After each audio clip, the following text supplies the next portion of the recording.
One of the things that strikes you straight away when you look at the Gospel according to John is the differences between John and the Synoptic Gospels. Now, in the last module, we looked at Matthew, Mark, and Luke. And one of the things we try to say to you very clearly about Matthew, Mark, and Luke is that even though they have a similar story, even though they have a similar timeline, a similar process, the encouragement to you was to not try and put them together, to not try and make one story out of the three Gospels. Now, of course, that's even more pertinent when we look at the story of John. And the reason for that is because 92% of John's Gospel is not in the Synoptics. 92%.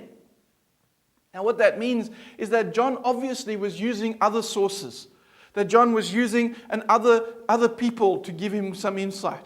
Maybe he was using just his own reflection. Maybe he was using just his own experience of actually being with Jesus. But either way, he doesn't use the same sources that the Synoptics uses. Even the stories that he does have, which are similar to the ones in the Gospel. So, for example, the feeding of the 5,000, we see that he changes the story. We see that he adds information in the story which wasn't there in the Synoptics. So, for example, in John's Gospel on the feeding of the 5,000, he mentions by name Andrew and Philip. He even mentions the little boy who had to give up his lunch in order that others may be fed. Those concepts of actually adding information is very different for John compared to the Synoptics. In the same way, in the Synoptics, we see the story of the feeding of the 5,000, which immediately moves on to the next story. But in John's Gospel, the feeding of the 5,000 lens goes into the story of the whole concept of being the bread of life. And so when we see that, we realize that John is using these miracles for a very specific purpose. It's more of a purpose of sermonizing than the purpose of just illustrating or telling about Jesus. And so we can see straight away that the concepts of what each of the Gospels are trying to do, the Synoptics versus John, is different. The Synoptics are descriptive. They're describing the things of Jesus. They're describing what he said and what he did.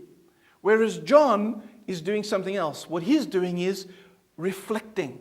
And so he's reflecting on those things. That's why, for example, in John's Gospel, we see no parables. No parables. There's actually also no exorcisms. There's no fight between good and evil. Because for John, there was no fight. How do you fight good and evil if you are God? You don't need to fear evil at all. And so therefore, there's no need to have a fight of good versus evil when in fact you are God, and therefore you have Almighty within you. And so what John is trying to say about Jesus is obviously so different to what the Synoptics are doing. The Synoptics are descriptive. John is reflective. And so even the stories that he does have, and he only has 7 miracle stories, only 7 in the whole of the Gospel. The whole of the Gospel only has 7 miracle stories. And yet each of those miracle stories are important because of what they're trying to reflect on.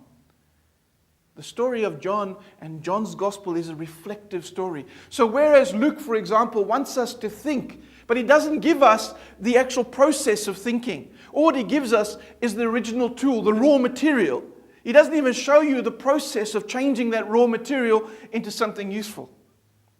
John, on the other hand, takes the raw material and then he begins to unpack that raw material. He begins to explain it. He begins to work through it. He begins to reflect on it. He begins to see what that reflection means. And so when we look at John's Gospel, we're seeing the process of time as we go through the raw material of faith.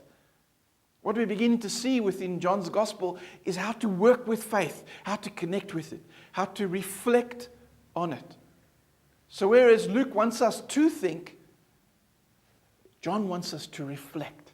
And he wants us to journey with him in that process of reflection. We see that right from the first chapter. John chapter 1, verse 1 to 14 is known as the prologue. It means the story before the story begins. And it really is the most important part of John because it puts into process exactly what John wants to achieve with his gospel. He wants to show you that there is a connection here between God and Jesus. That Jesus isn't just a man who was chosen by God, but Jesus is God incarnate. God made flesh. So you can see that there's a big move in John's gospel away from just the humanity of Jesus, back to the balancing framework of the divinity of Jesus, the godness, the godlikeness of Jesus, that he is God, that he's connected to God, and that because of that, that's where the process comes out, and we need to reflect on what that means, that he is God. One of the things we need to understand as well is that even though he doesn't have miracles, or that many, he's only got 7 miracles, he doesn't have exorcisms, he also doesn't have some of the other things that the Gospels have. He doesn't have the Lord's Prayer. There's no Lord's Prayer. There's no transfiguration. There's none of the upper room things, like the Last Supper doesn't take place in the upper room. In fact, John replaces the Last Supper with the washing of the disciples' feet. It's interesting how, in a sense, what he's doing is he's putting two contrasts together. On the one hand, he's trying to talk about Jesus being the Son of God.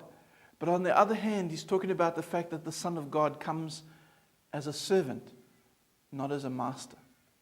And so he's putting those two concepts together, which would have been so alien to a Jewish audience. Because the Jewish audience wouldn't have been thinking about how Jesus is a servant, but rather how he is the Messiah, the King.